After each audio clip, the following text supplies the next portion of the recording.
pointing out a double standard here, Adrian. I mean, take hip-hop. We've talked about this on the show before. You have African-American rappers saying inward this and inward that, but a Caucasian can't. So say it. Say what? Say the word you want to say. I'm not saying that I want to say it. I'm just saying that I can't. So you can. Say it. Say it right now. I will say it with you. Crashouts. We all familiar with them. People that be bugging for no reason. People that be over-exaggerating certain scenarios and just be taken out of context 99% of the time. Shit, I crashed out when I saw that Switch 2 games were £75, fam. Are you mad, bruv? That's like a whole shift at work. And with the whole cost of living crisis we got out here in the UK, you're trying to get me to spend that to play Mario Kart, which is a game you can only play online. Suck it, mom, bro. What are you talking about? But for real though, crashing out is an art. It's amazing how some people's first reaction to anything is to start moving like Grug from the cruise, or for them to throw the quickest tantrum possible like their power levels rising, or they're going 0 to 100 like they from Obstacle. But a lot of crashouts are low-key justified. I mean, most of the time these men are just acting out after carefully warning people or just asking politely. And as your host of today's video, I'll be sharing and telling you why these were all reasonable crashouts, starting with the man himself, John Walker. And before I even talk about this man, look at the glaze he's recently been getting with the success of the Thunderbolts movie. It's times like this I think that as a Marvel fan myself, I actually sometimes question the community because they were hating on this man for no reason. Don't get it twisted. I'm guessing that you man are finally recognizing peak, but I've been saying this since Falcon and the Winter Soldier, fam. John Walker has always been cold, fam. His suit was peak, the fights were fire, and his story was peak. US agent is such a cool character, but he got sold completely in the story. He was more than qualified to be Captain America through his accolades, achievements, and physical capabilities. He was an S-tier rank for this role, bro. Big man thing. I mean, shit. If we're being completely honest here, after I watched Thunderbolts with my boy, I think John could beat Steve in a fight, and it might not even be close, fam. After that super jump he did, which I did not know they could do, fam. I didn't even know that was possible. They had me in the cinema with my mouth dropped. I didn't know he could do that. It was crazy, fam. But seriously, John Walker had every right to bug out and do what he had to do in the show. And you know, I'm just gonna cut the shit and get to the part where everybody supposedly throws shade to this guy. So the moment that made everybody hate John Walker, which is mostly the part where he killed the Flag Smasher, and everybody saying things like, oh, the guy was trying to surrender, a hero doesn't kill. And by far my favorite one, Steve Rogers wouldn't have done this. Like, you sure Steve Rogers hasn't killed anyone, bro?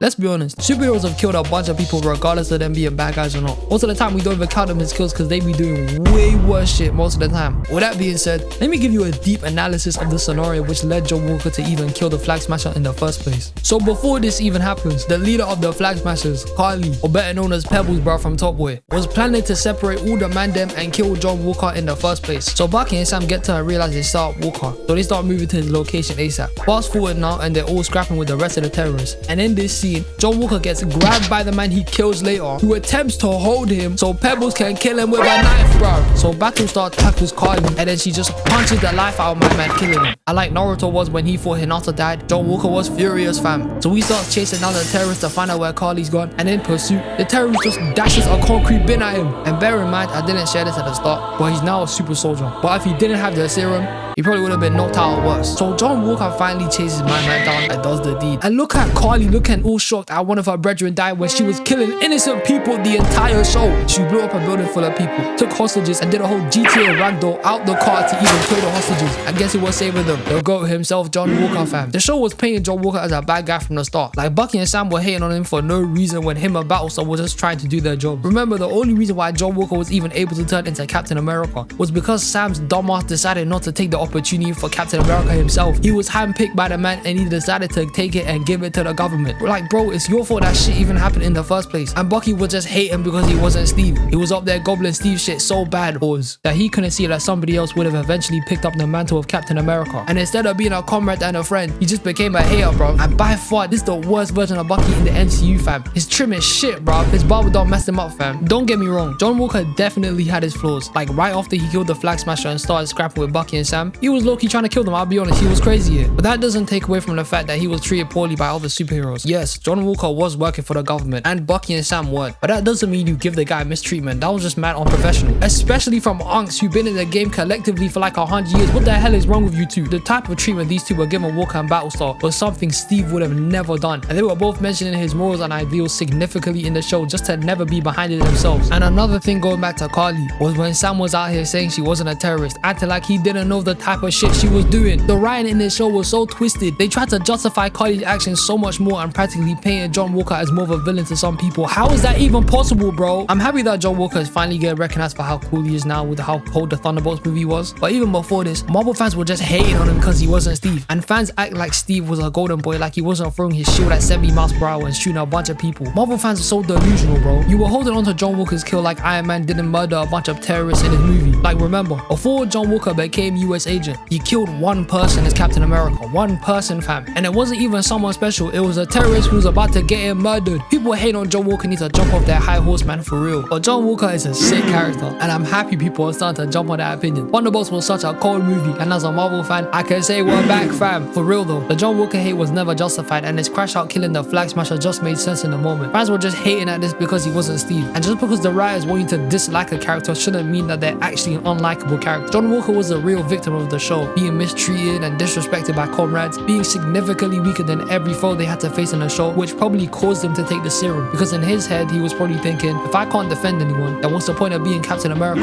And him seeing his best friend die, the only guy who was by his side, to then kill the murderer, to then be demonized and stripped away from his title by the government who made him into this, and he still took it on the chin and saved the people in the car. This gave me mad respect for Walker, bro, I'll be honest. And when I saw his redemption in the fans, that's when I knew we were doing something right. And now it's time for the next crash out, Benson from Regular Show. To this day, to me, Regular Show is one of the most rewatchable cartoons of all time. It's like you get a different perspective or viewpoint of it every time you watch it at a different stage of your life. And when I was a kid, I used to hate Benson, bro. To me, when I was younger, he was just a guy who used to get angry at Mordecai Rigby all the time. He was just mad, uptight, and annoying. Like, when I was a kid, I used to hate how strict teachers were. And at the time, I used to relate Benson to a teacher so much, I'd low-key dislike my man heavy. But what I've come to realize as I've become more and more conscious, self-aware, and have experienced more life as I've grown up, is that I feel bad for Benson, low-key. Benson just wanted all his employees to just do their jobs and commit. And instead of getting that, most of them were just slacking, especially Mordecai and Rigby. Benson just wanted these guys to do simple things like clean a room, fold chairs, take responsibility for any problems they've done. And what do instead? They go slack off or go do something completely random that isn't their job. Time and time again, Benson would have to keep telling Mordecai and Rigby over and over again just to do their jobs, which isn't something you should be telling two grown-ass men to do. They should just be doing it instead. Benson would have to always lash out and start raging at these men. And it got so bad at one point, Pops had to tell him to stop yelling at Mordecai and Rigby or else he would be fired. And Mordecai and Rigby were taking a piss out of this and took advantage, which literally caused Benson to turn into the sun and started destroying the park. Benson has showed time and time again he just wanted Mordecai and Rigby to do their jobs, and we all know every time he threatened to fire Mordecai and Rigby, he was never gonna fire them. He only said that so he could push some sort of urgency and get them to do their jobs. But instead of doing their jobs, they'll just go on some random side quest that destroys the park 99% of the time. Like, if I was Mordecai and Rigby's manager, I would be tweaking out as well, fam. These guys never took their job seriously. Benson never asked him to do any complicated shit. All he would ask them to do were baby chores we were all doing at like 9 years old. And instead, Mordecai and Rigby were treating us like it was the hardest thing to do possible. Benson's anger and rage towards his employees is the most justified point I've made in this video, because it's not only that he's their boss and that it's his responsibility to hold them accountable to their jobs and make sure everything gets done, but it's also the fact that Benson cares about his employees. Like I mentioned earlier, time and time again he's wanted to fire Mordecai and Rigby. Like, he literally says this every episode, and he did fire them in one, but they quit anyway, so don't even count. Just didn't work out for these men. But majority of the time, Benson just says it as a threat so they can do their jobs. Benson has a soft spot for Mordecai and Rigby. At the time, Mordecai was depressed about Margaret and he told Mordecai to go speak to Margaret to get closure. By the time he helped Rigby to pass a foreign language class to graduate high school, and he even helped save them in the stick hockey episode after he got rid of it because Mordecai and Rigby yet again didn't do their jobs. But by far the saddest moment of Benson is the episode where Mordecai and Rigby destroy a car and Mr. Mailer puts the responsibility of that on Benson, or else he's gonna fire him. So he has to go drive all the way to the dealership all day to get there, and Mordecai and Rigby sneak their way onto his car, and since Benson has driven out too far already, he agrees and lets them stay with him to drive to the dealership. And during the drive they start chilling and having fun, and there's even a moment where Benson tells Mordecai and Rigby the reason why he gets mad at them all the time is just because he wants them to do better and push them for that. Benson then hands them the responsibility to keep driving since he's gonna take a nap, and Mordecai and Rigby decide to take a detour, drive into an arcade and spend all night at the arcade. And then we just get this sad scene from Benson. I'm about to lose my job!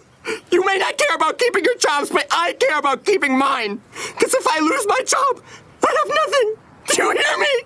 I have nothing. All Benson wanted to do was get these men to take their job seriously, do better in their lives, make something of themselves. But instead of that, they just messed up. They just messed about, which slowly had repercussions and problems toward Benson, since he's their manager and takes responsibility for any job or work they haven't done yet. I mean, Mordecai and Ruby most of the time will complete a task with something, but it's normally at the cost of something else. Like when Benson, who was very extreme for this, I'm not gonna lie to you, hired a bounty hunter to find his car, and Mordecai and Rigby stole the car to fix the window they broke, which eventually caused the bounty hunter to just blow up the car, but the glass stayed. Like, that's a piss take, I'm gonna be honest, fam. But for real though, if we're keeping it 100, for us adults now that used to watch regular show when we were kids, probably sympathize with Benson a lot more now, as we ourselves have grown and gained a lot more responsibilities and realize way more now Mordecai and Ruby were in the wrong most of the time. I really and truly, they should have been fired a long time ago, bro. I'm not gonna lie to you. And now for my final crash out. And before I even enlighten you on why this person was right for getting angry, I'm gonna paint a picture for you so you can get the most out of this explanation. We all most likely have somebody in our lives we hate.